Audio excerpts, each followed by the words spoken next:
NATO Secretary General Jens Stoltenberg met with US President Joe Biden amid questions if his term will be extended or not.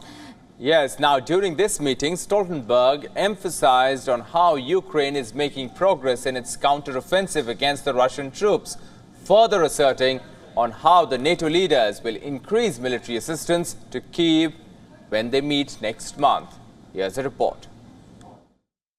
In a visit to Washington, D.C., the head of the NATO alliance on Tuesday hailed Ukrainian forces for what he said was progress in a counteroffensive against Russian invaders.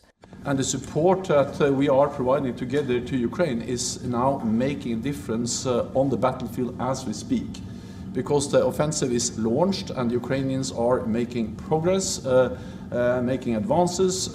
It's still early days, but what we do know is that the more land Ukrainians are able to liberate, the stronger hand they will have at the negotiating table. NATO Secretary General Jens Stoltenberg met with U.S. President Joe Biden in the Oval Office. He said he expected NATO members to commit further arms and support to Kyiv at an upcoming summit in Lithuania in July. And that's exactly what we'll do when we meet all the NATO leaders at the summit in Vilnius next month, where we agree to sustain and step up our support to Ukraine, further strengthen our deterrence and defense. The NATO chief's visit comes amid questions about how much longer he'll stay on the job. Stoltenberg has held the post for 9 years, and his term is set to end in September.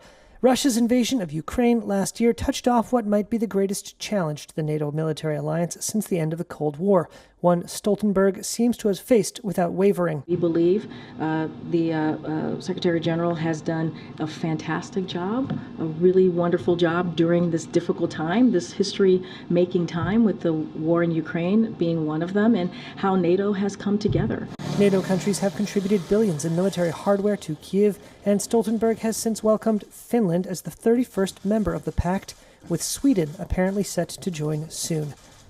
Many NATO members would like a decision on who will head the alliance when leaders meet in Lithuania.